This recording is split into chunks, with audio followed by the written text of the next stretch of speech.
জাতীয় নিরাপত্তার প্রশ্নে 5টি চীনা প্রযুক্তি প্রতিষ্ঠানকে নিষিদ্ধ ঘোষণা করেছে যুক্তরাষ্ট্র।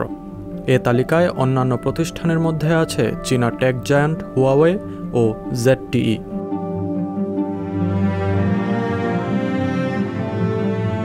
এই প্রতিষ্ঠানগুলোর সব ধরনের যোগাযোগ সরঞ্জাম আমদানি ও বিক্রয় বন্ধ করেছে যুক্তরাষ্ট্রের সরকার। বাকি 3টি প্রতিষ্ঠান হল হিগভিশন, ডাহুয়া ও হাইটেরা।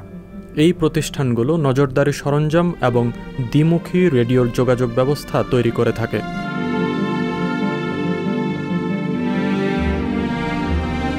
গত 25 নভেম্বর এমন সিদ্ধান্তে সম্মতি জানিয়ে ভোট দিয়েছেন যুক্তরাষ্ট্রের ফেডারেল কমিউনিকেশনস কমিশন। তবে এই প্রতিষ্ঠানগুলোর যেসব পণ্য যুক্তরাষ্ট্রে এখনও রয়ে গেছে সেগুলো বিক্রি করতে পারবে তারা।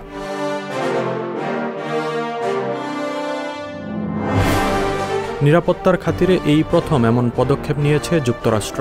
যদিও হিগভিশন জানিয়েছে তাদের পণ্য যুক্তরাষ্ট্রের জন্য হুমকিস্বরূপ হওয়ার কোনো সম্ভাবনা নেই।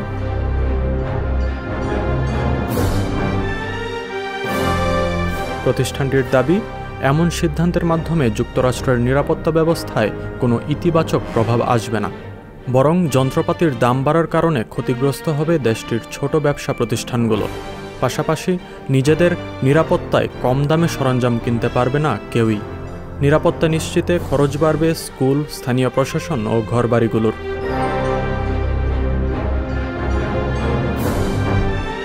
এর আগে হুয়াওয়ে জানিয়েছিল তারা যুক্তরাষ্ট্রের কোনো ধরনের তথ্য চীন সরকারের কাছে পাচার করছে না।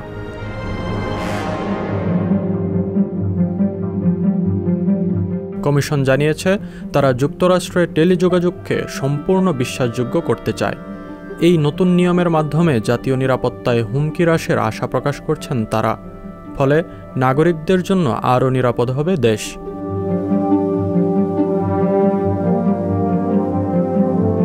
গত কয়েক বছর যাবৎ বিদেশি প্রতিষ্ঠানগুলোর গুপ্তচর বৃত্তি নিয়ে শঙ্কায় আছে যুক্তরাষ্ট্র।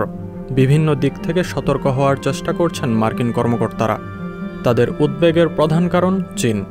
সর্বপ্রথম বারাক ওবামার সময়ে চীনের যোগাযোগ প্রযুক্তির ওপর নির্ভরতা কমানোর কথা বলা হয়।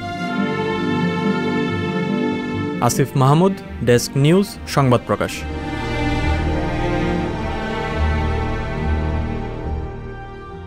সংবাদ, ফিচার ও অনুষ্ঠানের জন্য ভিজিট করুন সংবাদ প্রকাশের ওয়েবসাইট এবং যুক্ত থাকুন ফেসবুক পেজ ও ইউটিউব চ্যানেলের সঙ্গে।